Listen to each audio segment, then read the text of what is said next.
کیا آپ میری گانٹھ کھلی ہوئی زلفوں کو سمیٹنے میں میری مدد کریں گے پلیز؟ یہ بری طرح الجھ گئی ہیں اور مجھ سے سلجھائی نہیں جا رہی۔ اس کے نرم و نازک سرگوشی کرتے ہوئے انداز نے کمرے کی خاموشی کو توڑا۔ سامنے کھڑی وہ کمسن معصوم اور سادہ سی دلہن اپنے بے ساختہ جملوں سے اس کے اندر سلگتی ہوئی ناگواری کی آگ کو مزید ہوا دے رہی تھی۔ اس کا انداز اتنا بے باک اور معصومانہ تھا کہ ہمدان کی آنکھوں میں ناگواری کا عکاس ایک سایہ لہرایا۔ وہ اپنے ضبط کے تمام بندھن توڑنے کے قریب تھا۔ گھر والوں نے آخر کیا سوچ کر اس کی زندگی کا اتنا بڑا فیصلہ اتنی جلدی میں کر ڈالا تھا؟ اتنی چھوٹی، نادان اور بے خبر لڑکی سے اس کا نکاح پڑھوا دیا گیا تھا، جسے ابھی تک یہ بھی احساس نہیں تھا کہ شادی کا مطلب کیا ہوتا ہے اور اس بندھن کی ذمہ داریاں کتنی گہری ہوتی ہیں۔ اس کے قریب جانا ہمدان کے لیے کسی آگ کے دریا کو پار کرنے سے کم نہیں تھا۔ اس کا وجود غصے، پریشانی اور اکتاہٹ کی شدت سے لرز رہا تھا، جبکہ دوسری طرف وہ نادان لڑکی اتنی پرسکون اور بے خوف کھڑی تھی جیسے اپنے ہی گھر کے کسی آرام دہ کونے میں موجود ہو۔ تمہیں مجھ سے ذرا سا بھی خوف محسوس نہیں ہو رہا لٹل گرل؟ ہمدان نے اپنی لال ہوتی سلگتی نگاہوں سے اسے گھورا۔ اس کے قدم بوجھل تھے لیکن وہ آہستہ آہستہ اس کے قریب آیا۔ اس کے ہاتھ کپ کپائے، پھر بھی اس نے حد درجہ احتیاط کے ساتھ اس کے لمبے، ریشمی اور سیاہ بالوں کے الجھے ہوئے بلوں کو کھولنا شروع کیا۔ ایک پل کے لیے اس کے بے داغ اور معصوم حسن کو دیکھ کر ہمدان کا ذہن ششدر رہ گیا۔ اس کی پاکیزہ رنگت اور معصومیت میں ایک ایسا سحر تھا جو کسی بھی لمحے بھر کے لیے موبس کر سکتا تھا، لیکن اگلے ہی سیکنڈ میں اس نے اپنے بکھرتے ہوئے ضبط کو سمیٹا اور خود کو سختی سے یاد دلایا کہ اسے یہ رشتہ کسی صورت نہیں نبھانا۔ یہ شادی اس کی مرضی کے خلاف ہوئی تھی اور صبح ہوتے ہی اس کی یہاں سے دور بھاگنے کی فلائٹ طے تھی۔ ماما نے مجھے جاتے ہوئے سختی سے نصیحت کی تھی کہ شوہر سے کبھی ڈرنا نہیں، بلکہ اپنی باتوں اور اداؤں سے اسے تھوڑا ڈرا کر رکھنا ہے۔ وہ اپنی بڑی بڑی معصوم آنکھیں پٹپٹاتی ہوئی مسکرائی۔ اس کا یہ انداز ہمدان کے لیے غیر متوقع تھا۔ ہمدان نے گہرا سانس لیا۔ اگلے ہی لمحے اس نے زویا کے نازک وجود کو گھما کر اپنے سینے کے قریب کیا۔ اس اچانک قربت پر زویا کی سانسیں جیسے سینے میں ہی اٹک کر رہ گئیں۔ اس کی دھڑکنیں تیز ہو گئیں۔ لیکن تمہیں ہر صورت مجھ سے ڈرنا ہوگا میری لٹل بیگم، ہمدان نے اس کی آنکھوں میں جھانکتے ہوئے مدھم مگر سخت لہجے میں کہا۔ لٹل بیگم؟ اس نے دوبارہ اپنی پلکیں چپکائیں۔ اس کے لبوں پر ایک دلکش مسکراہٹ پھیل گئی۔ اسے اپنے لیے یہ نام حد سے زیادہ پسند آیا تھا۔ واؤ، یہ تو بہت ہی پیارا نام ہے، جیسے بابا گھر میں ماما کو بیگم صاحبہ کہہ کر پکارتے ہیں، آپ مجھے لٹل بیگم کہا کریں۔ یہ تو بہت اچھا حل نکل آیا۔ میں تو سچ میں اتنی دیر سے الجھن میں تھی کہ آپ کو کیا کہوں گی اور آپ مجھے کس نام سے بلائیں گے۔ ہمدان نے اسے انتہائی حیرت اور تعجب سے دیکھا۔ جہاں اس کا پورا وجود اس رشتے کے بوجھ تلے دبا جا رہا تھا، وہاں اس نادان لڑکی کو صرف اس بات کی فکر تھی کہ اسے کس نام سے پکارا جائے گا۔ اسے اس رشتے کی نزاکت، اس کی بنیاد، مقصد اور ان دونوں کے درمیان موجود ناگزیر فاصلوں کا رتی برابر بھی علم نہیں تھا۔ ایک بار پھر ہمدان کو اس کی اس کم عمری اور نادانی پر شدید غصہ آیا۔ اگر وہ ایک لمحہ اور اس کمرے میں رکتا تو شاید اپنے جذبات اور غصے پر سے کنٹرول کھو بیٹھتا، جبکہ وہ ایسا ہرگز نہیں چاہتا تھا۔ وہ بغیر کچھ کہے جھٹکے سے مڑا اور کمرے کا دروازہ کھول کر باہر نکل گیا۔ اس نے رات کا بقایا حصہ کمرے کے باہر ٹیرس پر رکھی ایک چھوٹی سی سخت کرسی پر سو کر گزارنے کا فیصلہ کیا۔ سرد ہوا کے تھپیڑے اور کرسی کی ناہمواری اس کے جسم کو توڑ رہی تھی، مگر اندر کے طوفان سے یہ تکلیف کم تھی۔ دوسری طرف زویا جو بمشکل اپنی بھاری جولری ہی اتار سکی تھی، نیند کے شدید غلبے کے باعث بستر پر گرتے ہی گہری نیند کی آغوش میں چلی گئی۔ صبح جب سورج کی پہلی کرنیں کھڑکی سے اندر آئیں اور زویا کی آنکھ کھلی تو اسے اپنی گردن میں ایک شدید اور تیز درد کا احساس ہوا۔ رات بھر ایک ہی غلط پوزیشن میں سونے کی وجہ سے اس کی گردن مکمل طور پر اکڑ چکی تھی۔ وہ کمسکماتی ہوئی اٹھی اور بستر پر بیٹھ گئی۔ جب اس کی نگاہیں دھندلاہٹ سے پاک ہوئیں تو اس نے کمرے کی خالی پن کا جائزہ لیا۔ اچانک اس کے ذہن میں دھماکہ ہوا، اوہو، کل رات تو میری شادی ہو گئی تھی، مگر میرے ہسبینڈ کہاں غائب ہیں؟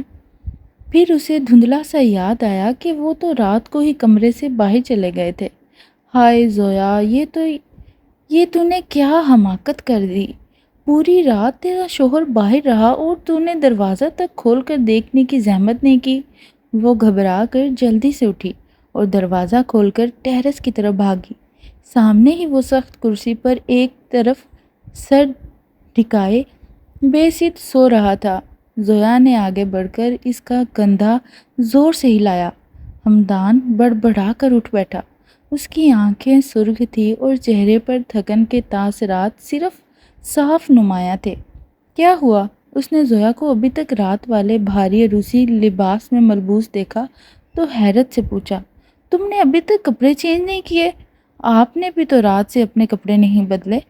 زویا نے پلٹ کر جواب دیا، چلیے اندر کمرے میں آ کر بستر پر آرام سے سو جائیں۔ اس طرح اتنی سخت کرسی پر سوئیں گے تو آپ کی گردن بھی اکڑ جائے گی۔ وہ بغیر کسی جھجک کے اس کا ہاتھ پکڑ کر اسے کمرے میں لے آئی۔ ہمدان جو تھکن سے نڈھال تھا بستر پر اوندھے منہ گرتے ہی دوبارہ گہری نیند میں غرق ہو گیا۔ کچھ دیر بعد باہر کے دروازے پر ہلکی سی دستک ہوئی۔ زویا تب سے کپڑے تبدیل کر چکی تھی۔ جب اس نے باہر جا کر دیکھا تو ملازمہ نے اطلاع دی، زویا بی بی، آپ کی ماما آئی ہیں۔ ارے ماما آئی ہیں؟ زویا کی خوشی کا کوئی ٹھکانہ نہ رہا۔ وہ ملازمہ کو ایک طرف کرتی ہوئی چہچتی ہوئی سیڑھیاں فلائنگ کر کے نیچے گئی، اپنی والدہ کے گلے سے لگ گئی۔ دوسری طرف صوفیہ بیگم ہمدان کی والدہ کے چہرے پر ایک شرمندگی اور فکر کی لکیر ابھری۔ زویا بیٹا، ہمدان کہاں ہے؟ ساجدہ بیگم زویا کی والدہ نے اپنی بیٹی کے سر پر ہاتھ پھیرتے ہوئے پوچھا۔ ماما، وہ تو اوپر کمرے میں سو رہے ہیں، بیچارے پوری رات ٹھیک سے سو ہی نہیں سکے۔ وہ تو رات بھر باہر ٹیرس پر رکھی ایک چھوٹی سی کرسی پر لیٹے رہے۔ زویا نے بظاہر بے گناہی سے سچ اگل دیا۔ یہ سنتے ہی صوفیہ بیگم اور ساجدہ بیگم نے ایک دوسرے کو گہری اور حیران کن نگاہوں سے دیکھا۔ صوفیہ بیگم کا رنگ موزیز ہو گیا۔ کیا مطلب زویا؟ یہ تم کیا کہہ رہی ہو؟ ہمدان رات کو باہر کیوں سویا؟ وہ آنٹی، ایک کچولی رات کو وہ اچانک کمرے سے باہر چلے گئے تھے۔ مجھے اتنی شدید نیند آئی کہ میں سو گئی۔ بعد میں شاید دروازہ خود بخود لاک ہو گیا تھا، یا ہو سکتا ہے ہوا سے بند ہو گیا ہو۔ وہ بیچارے باہر ہی رہ گئے۔ میں نے تو جان بوجھ کر بند نہیں کیا تھا۔ زویا نے پولین سے صفائی دی۔ اچھا کوئی بات نہیں بیٹا، آؤ میں تمہارے لیے ناشتہ لگاتی ہوں۔ ساجدہ بیگم نے بات سنبھالنے کی کوشش کی۔ ارے ساجدہ، ایسے کیسے؟ پہلے ہمدان کو تو اٹھنے دو۔ صوفیہ بیگم کے لہجے میں غصہ اور ناگواری صاف ظاہر تھی۔ وہ خود ہی بتا رہی ہے کہ وہ تھکا ہوا سو رہا ہے۔ چھوڑو ان باتوں کو، اسے سونے دو، ہم ناشتہ کرتے ہیں۔ ساجدہ بیگم نے بات کو رفع دفع کرنا چاہا۔ تم کیوں اس کی نادانیوں پر پردہ ڈال رہی ہو؟ بچہ وہ نہیں ہے، بچی یہ ہے۔ اسے حالات کی نزاکت اور ایک نئے گھر کے اصولوں کا اندازہ ہونا چاہیے، صوفیہ بیگم نے خفگی سے کہا، مگر پھر بات کو آگے بڑھانے کی بجائے خاموشی اختیار کر لی۔ تقریباً 11 بجے کے قریب ہمدان کی آنکھ اس کے موبائل فون کی مسلسل بجتی گھنٹی سے کھلی۔ اسکرین پر اس کے دوست سائم کا نام جگمگا رہا تھا۔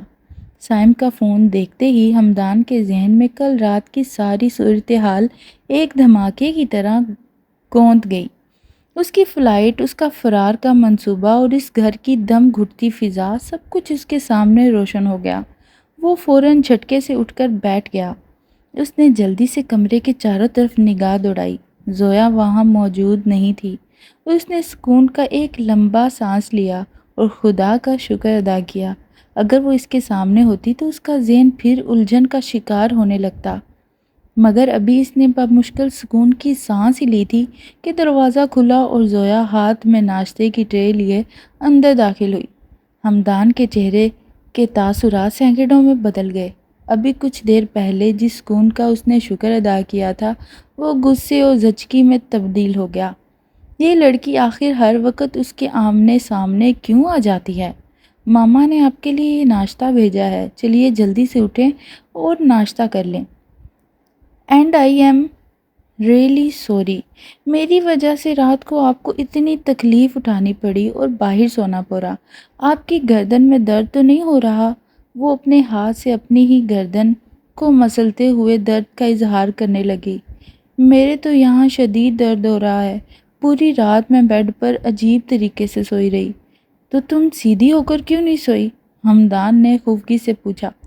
مجھے پتہ ہی نہیں چلا، آپ کو تو معلوم ہی ہے نا کہ میری نیند کتنی کچی اور عجیب ہے۔ اس نے معصومیت سے جواب دیا۔ مجھے بھلا کیسے معلوم ہوگا کہ تمہاری نیند کیسی ہے؟ ہمدان کا لہجہ تند تھا۔ زویا کی پلکیں چپکائی۔ ہاں، آپ کو کیسے پتہ ہوگا؟ آپ تو میرے لیے نئے ہیں۔ خیر، اب آپ جلدی سے منہ ہاتھ دھو لیں اور ناشتہ کر لیں۔ وہ نہایت سلیقے اور مہارت کے ساتھ ناشتے کی چیزیں میز پر سجانے لگی۔ ہمدان نے کچھ دیر خاموشی سے اس کے ہاتھوں کی صفائی اور مہارت کو دیکھا۔ اس کی عادت میں ایک عجیب سا تضاد تھا، ایک طرف حد درجے کی بچے دانی اور دوسری طرف گھر کے کاموں میں پختگی۔ اس نے اپنا سر جھٹکا اور باتھ روم کی طرف بڑھ گیا۔ جب وہ تازہ دم ہو کر باہر نکلا تو زویا صوفے پر خاموشی سے بیٹھ کر اس کا انتظار کر رہی تھی۔ ہمدان کا تو دل نہیں چاہ رہا تھا، مگر اس کے لائے ہوئے ناشتے کو رد کرنا اسے مناسب نہیں لگا۔ وہ خاموشی سے بیٹھ کر ناشتہ کرنے لگا۔ اسی اثناء میں زویا کی نظر دیوار پر لگی ایک خوبصورت اور نایاب پینٹنگ پر پڑی۔ وہ حیرت اور اشتیاق کے عالم میں اٹھ کر اس پینٹنگ کے قریب گئی۔ کتنی شاندار پینٹنگ ہے نا! آپ نے یہ کہاں سے خریدی؟ اس نے نیچے پینٹر کے دستخط تلاش کیے اور جو ہی نام پڑا اس کی آنکھیں چمک اٹھی۔ ارے واہ، حسنہ بیگ! یہ تو میری سب سے پسندیدہ آرٹسٹ ہے۔ آپ کو معلوم ہے میں ایک نمائش میں ان سے مل بھی چکی ہوں۔ ان کی پینٹنگز پورے ملک میں ٹاپ پر شمار ہوتی ہیں۔ ایسا لگتا ہے جیسے زویا کو آرٹ اور پینٹنگ سے گہرا شغف تھا۔ ہمدان نے چائے کا گھونٹ بھرتے ہوئے چہرے پر سرد تاثرات کے ساتھ کہا، یہ پینٹنگ صوفیہ آنٹی یعنی اس کی اپنی والدہ نے مجھے میری ماما کو تحفے میں دی تھی اور ماما نے اسے میرے کمرے میں سجوا دیا۔ سچ؟ صوفیہ آنٹی نے دی تھی؟ مجھے تو بالکل یاد نہیں کہ انہوں نے یہ کب دی ہوگی۔ زویا نے گہری سوچ میں پڑتے ہوئے کہا، یہ تقریباً 5 یا 6 سال پرانی ہے۔ ہمدان نے مختصر جواب دیا۔ اوہ، تبھی مجھے یاد نہیں، تب تو میں بہت چھوٹی ہوں گی، اور ویسے بھی میری یادداشت پرانی باتوں کے معاملے میں کافی کمزور ہے۔ مجھے پرانی باتیں یاد ہی نہیں رہتی، اس نے ہنس کر کہا۔ ہمدان ناشتہ ختم کر کے کھڑا ہو گیا۔ مجھے بتاؤ، صوفیہ آنٹی ابھی نیچے ہی ہیں؟ جی، وہ ماما کے ساتھ باہر لاؤنج میں ہی بیٹھی ہیں۔ ٹھیک ہے، چلو نیچے چل کر ان سے ملتے ہیں۔ دونوں نیچے لاؤنج میں آئے جہاں صوفیہ بیگم اور ساجدہ بیگم موجود تھیں۔ ہمدان نے نہایت اخلاق اور گرم جوشی سے اپنی ساس صوفیہ بیگم سے سلام دعا کی۔ آئی ایم سوری آنٹی، میری آنکھ ذرا دیر سے کھلی، مجھے بالکل علم نہیں ہوا تھا کہ آپ لوگ کب آئے، ورنہ میں آپ سب کے ساتھ ناشتہ کرتا۔ کوئی بات نہیں بیٹا، تم رات کو کافی تھکے ہوئے تھے، اچھا ہوا تم نے اپنی نیند پوری کر لی۔ ساجدہ بیگم نے پیار سے کہا۔ جی آنٹی، اب میں بالکل بہتر محسوس کر رہا ہوں۔ چلو اچھا ہے، صوفیہ بیگم نے زویا کی طرف دیکھتے ہوئے کہا۔ میں زویا کو کچھ دنوں کے لیے اپنے ساتھ لے جا رہی ہوں، تم کل شام کو ہماری طرف کھانے پر آنا اور پھر اسے واپس لے آنا۔ جی ٹھیک ہے آنٹی، بالکل۔ ہمدان نے سر ہلایا۔ اب مجھے اپنے کمرے میں کچھ ضروری کام ہے، اگر آپ کی اجازت ہو تو میں جاؤں؟ ہاں بیٹا بالکل جاؤ، صوفیہ بیگم نے اجازت دی۔ ہمدان تیز قدموں سے اوپر اپنے کمرے میں آیا اور دروازہ بند کر کے جلدی جلدی الماری سے اپنا سفری بیگ نکال کر پیکنگ کرنے لگا۔ اس کے پاس وقت بہت کم تھا، لیکن ابھی وہ کپڑے بیگ میں رکھ ہی رہا تھا کہ اچانک کمرے کا دروازہ بغیر کسی دستک کے کھلا۔ ہمدان خوف اور گھبراہٹ کے مارے اچھل پڑا۔ اسے لگا شاید اس کی والدہ اندر آ گئی ہیں اور اس کا بھاگنے کا منصوبہ پکڑا گیا ہے، مگر سامنے زویا کو کھڑے دیکھ کر اس کی سانس بحال ہوئی۔ تم ابھی تک گئی نہیں؟ بس جانے ہی والی ہوں، اپنا کچھ ضروری سامان اور کپڑے لینے آئی تھی۔ زویا کی نظر اس کے کھلے ہوئے بیگ پر پڑی۔ لیکن آپ یہ کیا کر رہے ہیں؟ ہمدان نے دل ہی دل میں ایک جھوٹ گھڑا۔ وہ 2 دن بعد میرا اسلام آباد کا ایک ضروری بزنس ٹرپ ہے، بس اسی کے لیے کپڑے پیک کر رہا تھا۔ ارے واہ واہ، یہ تو بہت اچھی بات ہے۔ زویا مسکرائی اور الماری کی طرف بڑھ گئی۔ اس نے اپنے 2 تھان سوٹ اور کچھ کاسمیٹک ایک چھوٹے بیگ میں رکھے اور جانے کے لیے مڑی۔ دروازے کے پاس پہنچ کر اس نے ہمدان کی طرف دیکھا اور ہاتھ ہلایا۔ اللہ حافظ۔ ہمدان، جو ہاتھ میں کپڑے تھامے بنا بت بنا کھڑا تھا، خاموشی سے اسے دیکھتا رہا۔ زویا نے جب دیکھا کہ وہ عجیب سی حیرانی سے اسے گھور رہا ہے تو وہ پلٹ کر واپس اس کے قریب آئی۔ اس نے اپنے دونوں بازو کھولے اور بغیر کسی جھجک کے ہمدان کے گلے سے لگ گئی۔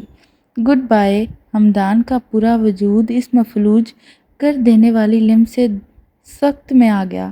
اسے سمجھ ہی نہیں آیا کہ لڑکی کیا کر رہی ہے اور اتنی بے باک کیسے ہو سکتی ہے۔ کل ملتے ہیں۔ زویا اسے الگ ہوتے ہی دلکش انداز میں مسکرائی، لیکن جیسے ہی وہ پیچھے ہٹی اس کی ہتھیلیوں میں موجود باریک چوڑیاں ہمدان کی مائی کلر گھڑی کی پٹی میں بری طرح الجھ گئیں۔ اسی وقت نیچے سے صوفیہ بیگم کی اونچی آواز آئی، زویا بیٹا جلدی کرو، گاڑی تیار ہے۔ جی ماما، میں بس آ رہی ہوں۔ زویا نے گھبراہٹ اور جلدی میں اپنے ہاتھ کو جھٹکا دے کر چوڑیاں نکالیں اور ہمدان کو آخری بار بائے کہتی ہوئی کمرے سے باہر بھاگ گئی۔ ہمدان کافی دیر تک اسی پوزیشن میں مجسمہ بنا کر کھڑا رہا۔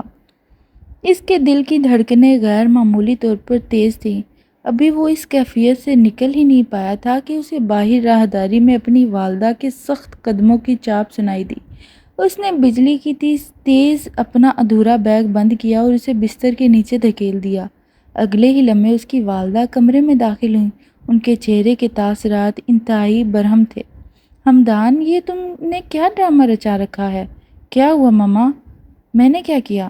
ہمدان نے انجان بننے کی کوشش کی۔ تمہیں اچھے سے معلوم ہے، تمہیں ناشتہ نیچے صوفیہ اور ساجدہ کے ساتھ مل کر کرنا چاہیے تھا۔ یہ کیا طریقہ ہے؟ ماما، میں آپ کو بتا چکا ہوں کہ میری آنکھیں نہیں کھل سکی تھی، میں بہت تھکا ہوا تھا، اس نے صفائی دی۔ ہمدان، تم اچھی طرح جانتے ہو کہ زویا ابھی بالکل نادان اور معصوم بچی ہے۔ اسے دنیا داری، گھر کے معاملات اور ان کی حساسیت کا ذرا برابر علم نہیں ہے۔ وہ نیچے صوفیہ کے سامنے کھل کر کہہ رہی تھی کہ تم رات کو کمرے سے باہر ٹیرس پر سوئے ہو۔ اسے یہ بات بالکل عام اور معمولی لگ رہی تھی، لیکن کیا تمہیں اس بات کا ذرا سا بھی اندازہ نہیں ہے کہ لوگوں کے سامنے ہماری کیا سبگی ہو رہی ہے؟ ہمدان کا ضبط جواب دے گیا۔ اس نے تلخی سے اپنی والدہ کی طرف دیکھا، تو ماما، آپ سے آخر کس نے کہا تھا کہ اتنی نادان اور چھوٹی لڑکی سے میری شادی کروا دیں جو میری ضرورتوں اور میری زندگی کو سمجھ ہی نہ سکے؟ تم رات کو کمرے سے باہر ٹیرس پر کیوں سوئے؟ والدہ نے اس کی بات کا جواب دینے کی بجائے سوال کی تکرار کی۔ یہ میرا اور اس کا ذاتی معاملہ ہے، آپ برائے مہربانی میری ذاتی معاملے میں دخل نہ دیں۔ ہمدان نے رخ موڑتے ہوئے سرد لہجے میں کہا۔ اس کی والدہ کا چہرہ غصے سے لال ہو گیا۔ تمہارے اس ذاتی معاملے کی ایسی کی تیسی، میں ماں ہوں تمہاری، اور ماں کے سامنے کوئی بات پرسنل نہیں ہوتی۔ اگر میں نے ایک تھپڑ لگایا نا تو تمہاری یہ تمام پرائیویسی اور اکڑ پن پل بھر میں ہوا ہو جائے گی، سمجھے تم؟ انہوں نے انگلی اٹھا کر تنبیہ کی۔ میں ابھی صوفیہ کے ساتھ کچھ دیر کے لیے باہر جا رہی ہوں، شام تک واپس آؤں گی، ٹھیک ہے؟ ٹھیک ہے ماما، مجھے بھی سائم سے ملنا ہے، ایک ضروری کام سے جا رہا ہوں۔ ہمدان نے نظریں چرائیں۔ ہاں ٹھیک ہے، لیکن وقت پر واپس آ جانا، فضول میں آوارہ گردی کرنے کی ضرورت نہیں ہے۔ انہوں نے سخت گہرے لہجے میں ہدایت کی اور کمرے سے باہر نکل گئیں۔ جو ہی ان کے قدموں کی آواز مدھم ہوئی اور گھر کا مرکزی دروازہ بند ہونے کی آواز آئی، ہمدان نے ایک سیکنڈ بھی ضائع کیے بغیر بستر کے نیچے سے اپنا بیگ نکالا۔ اس کا دل دھک دھک کر رہا تھا۔ اس کے پاس فلائٹ پکڑنے کے لیے صرف 2 گھنٹے باقی تھے۔ ہمدان نے جلدی سے اپنے بیگ کی زپ بند کی اور ایک بار پھر کمرے کی کھڑکی سے نیچے دیکھا۔ باہر گاڑی کے سٹارٹ ہونے اور پھر آہستہ آہستہ گلی سے غائب ہو جانے کی آواز نے اس کے جلتے ہوئے اعصاب کو تھوڑی سی راحت دی۔ اب پورا گھر بالکل خاموش اور ویران تھا۔ اس کے پاس سوچنے کا اب ایک لمحہ بھی باقی نہیں بچا تھا۔ فلائٹ کی روانی میں 2 گھنٹے سے بھی کم وقت باقی تھا اور ایئرپورٹ تک کا راستہ کم از کم 45 منٹ کا تھا۔ اس نے اپنا بھاری سفری بیگ گھٹے سے لٹکایا اور کمرے کی بتی بجھانے بغیر تیزی اور دبی قدموں سے سیڑھیاں اترنے لگا۔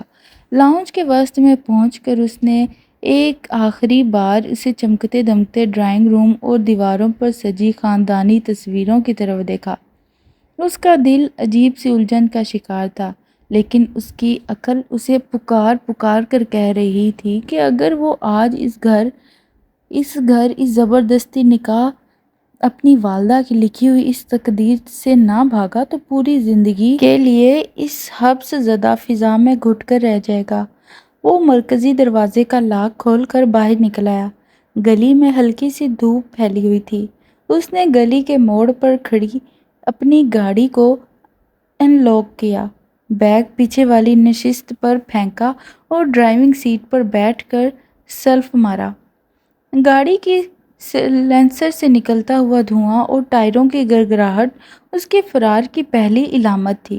اس نے گاڑی کا رخ تیز رفتاری سے ایئرپورٹ کی شاہراہ کی طرف موڑا۔ روڈ پر ٹریفک کافی تیز تھی۔ ہمدان کی نظریں بار بار ڈیش بورڈ پر لگی ڈیجیٹل گھڑی اور سائیڈ مرر پر جم جاتی تھیں۔ ہر سرخ سگنل اس کے اعصاب پر تازیانے کی طرح لگتا تھا۔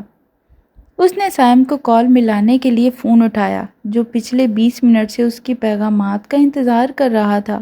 کہاں پہنچے تم ہمدان؟ سائم کی تشویش آواز اسپیکر پر ابھری۔ تمہیں اندازہ بھی ہے کہ اگر تمہاری فلائٹ مس ہو گئی تو اگلے 3 دن تک کوئی دوسری ڈائریکٹ فلائٹ نہیں ہے؟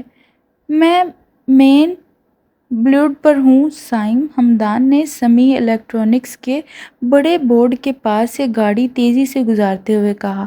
ماما ابھی زویا اور آنٹی کے ساتھ باہر نکلی ہیں، میں نے موقع غنیمت جانا اور نکل آیا۔ تم ایئرپورٹ کے ڈپارچر لاؤنج پر میرا ٹکٹ اور پاسپورٹ فائل لے کر پہنچ رہے ہو نا؟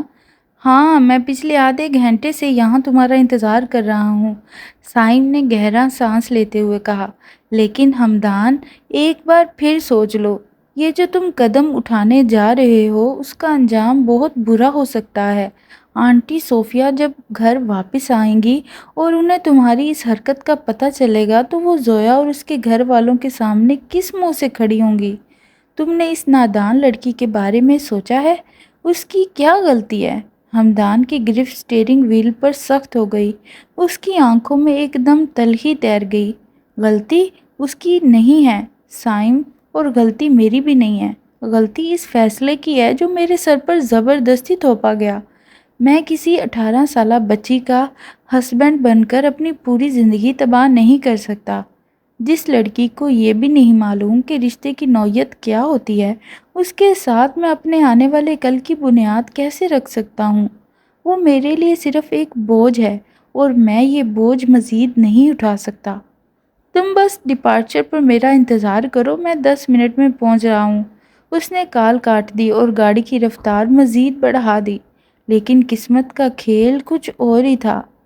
جیسے ہی اس کی گاڑی ایئرپورٹ چوک کے پاس پہنچی، آگے لگی طویل گاڑیوں کی قطار اور پولیس کی سرخ بتیاں اس کے راستے کا پتھر بن گئیں۔ کسی وی آئی پی پروٹوکول کی وجہ سے راستے کو ہنگامی بنیادوں پر بلاک کر دیا گیا تھا۔ Demon it! ہمدان نے غصے سے اسٹیئرنگ پر ہاتھ مارا۔ وقت تیزی سے ریت کی طرح اس کی انگلیوں سے پھسل رہا تھا۔ گھڑی پر 12:40 ہو چکے تھے اور فلائٹ کا بورڈنگ گیٹ 1:10 پر بند ہونا تھا۔ اس نے ایک لمحہ ضائع کیے بغیر گاڑی کو روڈ کے کنارے پارک کیا، اپنا بیگ اٹھایا اور پیدل ہی پولیس بریگیڈ کو پار کر کے ٹیکسی کی تلاش میں آگے بھاگا۔ دوسری طرف زویا اپنی والدہ اور ساجدہ بیگم کے ساتھ ایک خوشگوار موڈ میں شہر کے سب سے بڑے شاپنگ مال میں گھوم رہی تھی۔ اسے دنیا کی کسی بات کی پرواہ نہیں تھی۔ وہ کپڑے، جوتوں اور آرائشی سامان کی دکانوں پر بچوں کی طرح چہچ رہی تھی اور ہر نئی چیز کو دیکھ کر آنکھیں پھیلاتی جاتی تھی۔ ماما، یہ دیکھیں، یہ کتنا پیارا ہینڈ بیگ ہے! زویا نے ایک مہنگے برانڈ کے ڈسپلے شیشے پر ہاتھ رکھتے ہوئے اپنی والدہ سے کہا، کیا میں یہ اپنے لیے لے لوں؟ وہ جو ہمدان نے مجھے لٹل بیگم کہا تھا نا، یہ بیگ بالکل لٹل بیگم جیسا لگتا ہے۔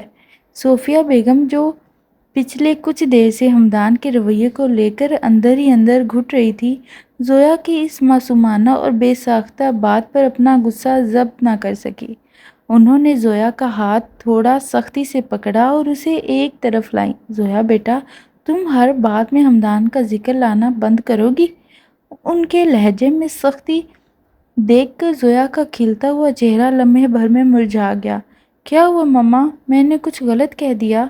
زویا نے حیرت سے اپنی بڑی بڑی آنکھوں کو چپکایا۔ ساجدہ بیگم نے صوفیہ بیگم کو ٹوکا۔ صوفیہ، تم کیوں اس پر غصہ کر رہی ہو؟ ابھی کل ہی تو اس کی شادی ہوئی ہے۔ اپنے شوہر کی بات نہیں کرے گی تو کس کی کرے گی؟ ساجدہ، شادی ہوئی ہے، کوئی کھیل تماشا نہیں ہوا۔ صوفیہ بیگم کے تاثرات ابھی بھی تلخ تھے۔ یہ ابھی تک اس رشتے کو ایک بچوں کا کھیل سمجھ رہی ہے۔ اسے اس بات کی فکر نہیں ہے کہ اس کا شوہر رات بھر کمرے سے باہر رہا۔ اسے اس بات کا احساس نہیں ہے کہ ایک بیوی کا فرض کیا ہوتا ہے۔ یہ ہر بات کو مذاق میں اڑا دیتی ہے۔ اگر اس کا یہی رویہ رہا تو ہمدان اسے کبھی دل سے قبول نہیں کرے گا۔ زویا خاموشی سے زمین کو گھورنے لگی۔ صوفیہ بیگم کے الفاظ اس کی سمجھ سے تھوڑے اوپر تھے، لیکن ان کا لہجہ اور خفگی کی اس کے چھوٹے سے دل پر اثر کر گئی۔ اس نے اپنے نازک ہاتھوں کی انگلیوں کو آپس میں مروڑا اور مدھم سی آواز میں بولی، ماما، میں نے تو بس یوں ہی بولا تھا۔ اگر آپ کہیں گی تو میں ہمدان سے کوئی بات نہیں کروں گی اور نہ ہی ان کا نام لوں گی۔ اس کی اس بے گناہی سے پھر بھری صفائی سے ساجدہ بیگم کا دل پگھلا دیا۔ انہوں نے آگے بڑھ کر زویا کو اپنے ساتھ لگایا اور صوفیہ بیگم کو گھور کر دیکھا۔ بس کرو صوفیہ، اب بچی کو بلا وجہ مت ڈراؤ، وہ وقت کے ساتھ سب سیکھ جائے گی۔ تم جا کر اپنے لیے کپڑے دیکھو، میں زویا کو جوس پلاتی ہوں۔ ہمدان بالآخر 45 منٹ کی شدید بھاگ دوڑ میں اور ڈبل کرایہ دے کر ایک پرانی ٹیکسی کے ذریعے ایئرپورٹ کے مین انٹری گیٹ پر پہنچنے میں کامیاب ہو گیا۔ اس کے کپڑے پسینے سے شرابور تھے اور سانسیں پھول رہی تھیں۔ سائم گلاس دوڑ کے پاس ہی بے تابی سے چکر کاٹ رہا تھا۔ جیسے ہی اس کی نظر ہمدان پر پڑی، وہ بھاگتا ہوا اس کے پاس آیا۔ خدا کا شکر ہے تم پہنچ گئے، مجھے تو لگا کہ تم بلا گیٹ میں رہ گئے ہو۔ سائم نے اس کے ہاتھ میں بھاری بیگ لیتے ہوئے کہا، یہ لو تمہاری فائل، اس میں تمہارا ٹکٹ، پاسپورٹ اور بورڈنگ پاس موجود ہے۔ فلائٹ کی آخری کال ہو رہی ہے، تم فوری طور پر امیگریشن کی طرف بھاگو۔ ہمدان نے پاسپورٹ ہتھیلی میں تھاما۔ اس کا دل سینے میں اتنی زور سے دھڑک رہا تھا جیسے کوئی ڈرم بج رہا ہو۔ اس کے فرار کا اب صرف ایک مرحلہ باقی تھا۔ اس نے سائم کا کندھا تھپتھپایا۔ شکریہ سائم، تم نے میری زندگی بچا لی۔ ماما کو جب پتہ چلے گا تو وہ تم پر غصہ ہوں گی، لیکن تم سنبھال لینا اور کہنا کہ تمہیں کچھ معلوم نہیں تھا۔ ہمدان سنو۔ سائم نے اسے امیگریشن کاؤنٹر کی طرف بڑھتے ہوئے روکا۔ اس کے چہرے پر ایک عجیب سی سنجیدگی تھی۔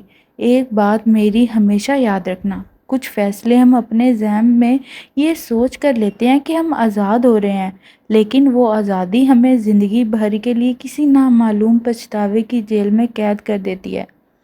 تم اپنے راستے پر جا رہے ہو، لیکن زویا کے چہرے کا وہ پرخلوص اور معصوم تبسم شاید تمہیں کہیں چین سے جینے نہ دے۔ ہمدان نے سائم کے اس فلسفانہ جملے کو کوئی اہمیت نہیں دی، صرف ایک سرد مسکراہٹ کے ساتھ سر جھٹکا اور سیکیورٹی چیک کی طرف بڑھ گیا۔ لیکن ابھی اس نے اپنا پاسپورٹ آفیسر کی طرف بڑھایا ہی تھا کہ اس کی جیب میں رکھا موبائل فون اتنی شدید اور مسلسل وائبریشن کے ساتھ بجنا شروع ہوا کہ اس کی توجہ ہٹ گئی۔ اس نے جیب سے فون نکالا، اسکرین پر ماما کا نام چمک رہا تھا۔ ہمدان کے دل میں ایک سنسنی خیز خوف کی لہر دوڑ گئی۔ کیا ماما گھر واپس پہنچ چکی ہوں گی؟ کیا انہیں پتہ چل گیا تھا کہ ان کا بیٹا اپنا سامان سمیٹ کر بھاگ چکا ہے؟ اس نے فون کاٹنے کا ارادہ کیا، لیکن شاید کسی انجانے خوف کے تحت اس کے انگوٹھے نے ریسیو کا بٹن دبا دیا۔ ہیلو ماما، آپ؟ اس کا لہجہ کپکپایا۔ فون کی دوسری طرف سے ماما کی کوئی آواز نہیں آئی، بلکہ ایک شدید شور، چیخ و پکار اور ایمبولینس کے سائرن کی دردناک آوازیں سنائی دیں۔ ہمدان کا خوف جما دینے والی سنسنی اس کے پورے وجود میں سرسراہیت کر گئی۔ ہیلو ماما، آپ کہاں ہیں؟ یہ کس چیز کا شور ہے؟ ہمدان امیگریشن کی لائن سے تھوڑا سائڈ پر ہٹ کر زور سے بولا۔ تھوڑی دیر کے تذبذب کے بعد فون پر ایک اجنبی بھاری اور سرامت آواز ابھری۔ کیا آپ اس فون کے مالک کی فیملی سے ہیں؟ جی، میں ان کا بیٹا ہوں۔ آپ کون ہیں اور میری والدہ کا فون آپ کے پاس کیا کر رہا ہے؟ ہمدان کا سانس اٹک گیا۔ بیٹا، مال روڈ سگنل کے پاس ایک خوفناک ایکسیڈنٹ ہوا ہے۔ ایک بلیک کلر کی پراڈو نے شاپنگ مال سے نکلنے والی ایک فیملی کی گاڑی کو شدید ٹکر ماری ہے۔ گاڑی میں موجود 3 خواتین بری طرح زخمی ہیں، جن میں سے ایک ادھیڑ عمر خاتون کی حالت انتہائی تشویشناک ہے۔ ہم انہیں ابھی ریسکیو گاڑی میں سرکاری ہسپتال لے جا رہے ہیں۔ آپ جتنی جلدی ہو سکے پہنچیں۔ یہ جملے ہمدان کے کانوں میں کسی زلزلے کے دھماکے کی طرح گونجے۔ اس کے ہاتھ سے پاسپورٹ اور بورڈنگ پاس کی فائل چھوٹ کر نیچے فرش پر گر گئی۔ اس کے پیروں تلے سے زمین نکل گئی۔ ماما ماما، وہ چیخا، لیکن دوسری طرف سے کال کٹ چکی تھی۔ ہمدان، کیا ہوا؟ تم ایسے پیلے کیوں پڑ گئے ہو؟ سائم، جو ابھی شیشے کے دوسری طرف ہی کھڑا تھا، اس کی حالت دیکھ کر گھبرا کر اندر کی طرف بھاگا۔ ہمدان نے سائم کے گریبان کو دونوں ہاتھوں سے تھام لیا۔ اس کی آنکھوں میں آنسوؤں کا طوفان اور شدید خوف کا سمندر تھا۔ سائم، ماما کا ایکسیڈنٹ ہو گیا ہے۔ وہ لوگ مال روڈ پر ایکسیڈنٹ کا شکار ہو گئے ہیں۔ گاڑی میں 3 خواتین تھیں، ماما، آنٹی اور زویا۔ سائم کی آنکھیں حیرت سے کھلی کی کھلی رہ گئیں۔ کیا؟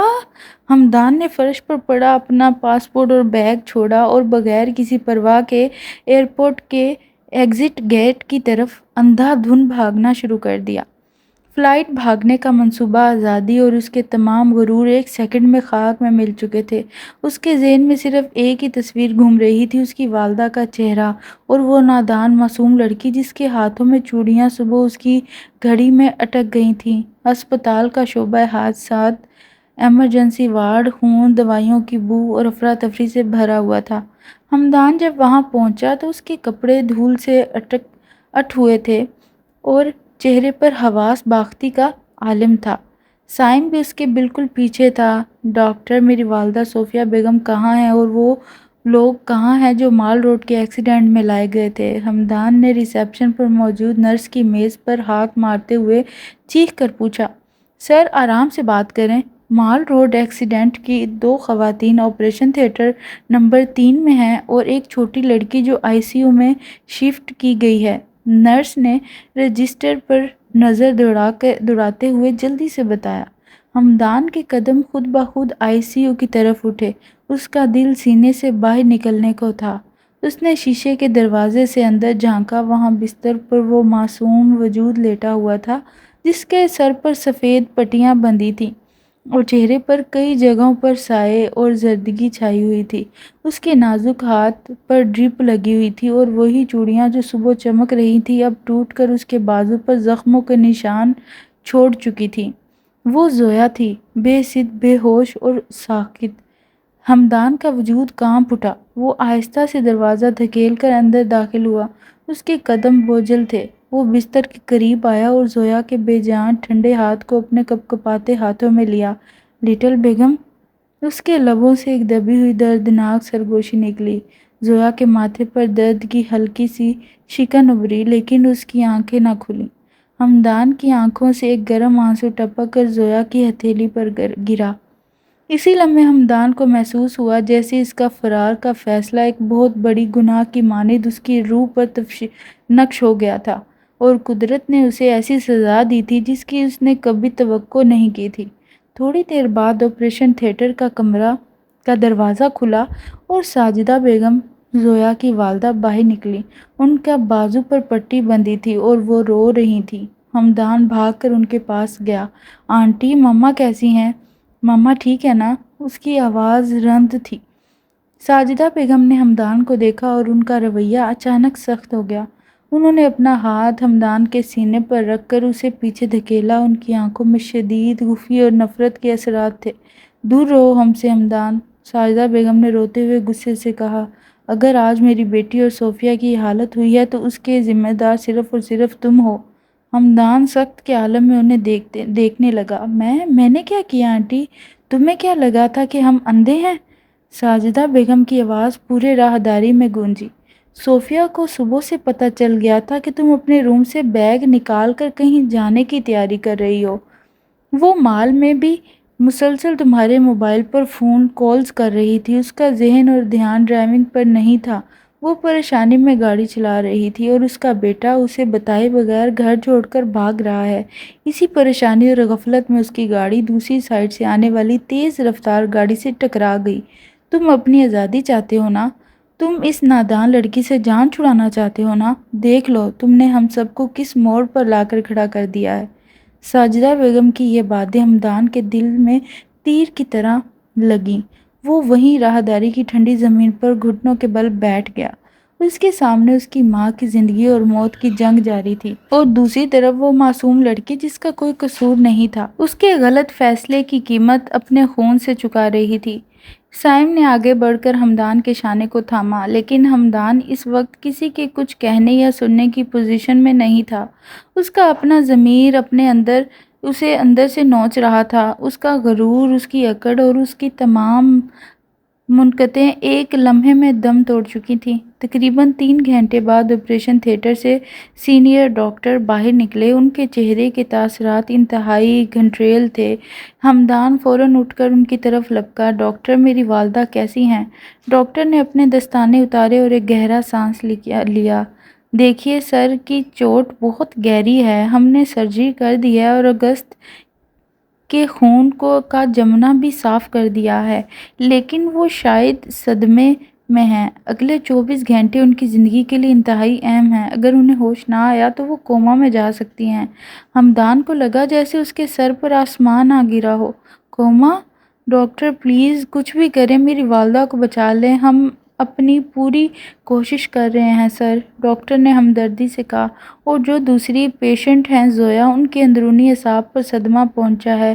ان کی حالت خطرے سے باہر ہے، لیکن ان کی یادداشت پر عارضی اثر پڑ سکتا ہے۔ انہیں ہوش آئے گا تو وہی مزید بتانے کی پوزیشن میں ہوں گے۔ ڈاکٹر کے جانے کے بعد ہمدان گہری تشویش میں ڈوب کر آئی سی یو کے شیشے والی ونڈو کے سامنے آ کر کھڑا ہو گیا۔ اندر زویا کی مانیٹرنگ مشین کی دھڑکنیں ایک سیدھی لیکن مدھم لکیر کی صورت چل رہی تھی۔ رات کے آخری پہر جب پورا ہسپتال سناٹے میں ڈوب چکا تھا، زویا کی پلکوں میں ہلکی سی جنبش آئی۔ مانیٹر کی بیپ تیز ہوئی۔ نرسز فوراً اندر بھاگیں۔ ہمدان بھی شیشے سے چپک کر اندر دیکھنے لگا۔ زویا نے آہستہ آہستہ اپنی آنکھیں کھولی۔ اس کی نگاہیں چھت پر جمی تھیں۔ وہ بے ربط انداز میں ادھر ادھر دیکھنے لگی جیسے وہ کسی نادیدہ دنیا سے واپس آئی ہو۔ نرس نے ڈاکٹر کو بلایا۔ ڈاکٹر نے اس کی آنکھوں کی روشنی چیک کی اور کچھ سوالات پوچھے۔ بیٹا، تم اپنا نام بتا سکتی ہو؟ زویا نے اپنے ہونٹوں پر زبان پھیری۔ اس کا گلا خشک تھا۔ اس نے مدھم آواز میں کہا، زویا۔ بہت اچھے۔ اور تمہیں یاد ہے کہ تمہارے ساتھ کیا ہوا تھا؟ زویا نے اپنے ماتھے پر ہاتھ رکھنے کی کوشش کی جہاں پٹی بندھی تھی۔ اس نے نفی میں سر ہلایا۔ مجھے کچھ یاد نہیں، میں یہاں کیوں ہوں؟ ہمدان کے دل نے ایک بیٹ مس کی۔ وہ خود پر ضبط نہ رکھ سکا اور ڈاکٹر کی اجازت کے بغیر کمرے کا دروازہ کھول کر اندر داخل ہو گیا۔ زویا نے اپنی دھندلی نگاہوں کا رخ دروازے سے اندر آنے والے اس لمبے پریشان حال شخص کی طرف کیا۔ اس کی آنکھوں میں شناسا کی چمک تھی اور نہ ہی صبح والی شرارت۔ ہمدان اس کے بستر کے پاس رکا، اس کا دل زور زور سے دھڑک رہا تھا۔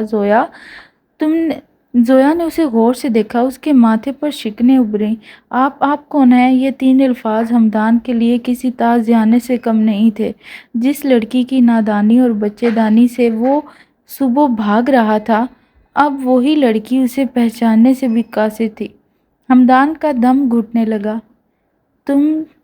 تم مجھے نہیں پہچانتی؟ ہمدان نے انتہائی مدھم اور رندی ہوئی آواز میں پوچھا۔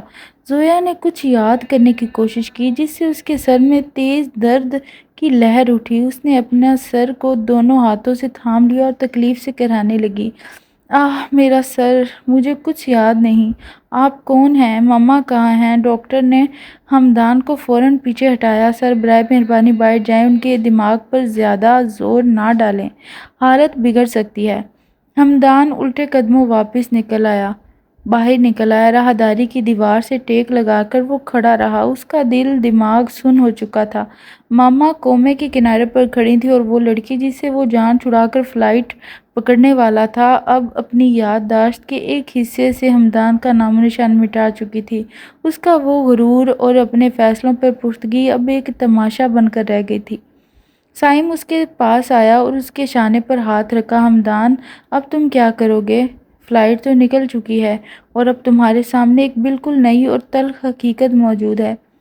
ہمدان نے نیچے دیکھا۔ اپنے ہاتھوں پر لگے ماما کے خون اور زویا کے آنسوؤں کے دھبے اب بھی وہاں موجود تھے۔ اس نے اپنی آنکھیں سختی سے بند کیں اور ایک گہرا سرد سانس لیا اور دل میں پختہ عزم کر لیا۔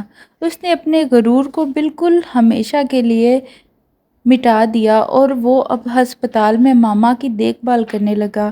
زویا کی معصومیت اور خدمت نے اس کا دل جیت لیا۔ جلد ہی اس کی والدہ مکمل طور پر بالکل ٹھیک ہو گئیں۔ زویا کی یادداشت بھی آہستہ آہستہ واپس لوٹ کر آ گئی۔ ہمدان نے زویا سے دل سے سچی معافی مانگ لی۔ زویا نے اپنے شوہر کو مسکرا کر معاف کر دیا۔ دونوں نے اپنی نئی زندگی کی ایک خوبصورت شروعات کی۔ صبر اور محبت سے ہر بچھڑا ہوا رشتہ جڑ گیا۔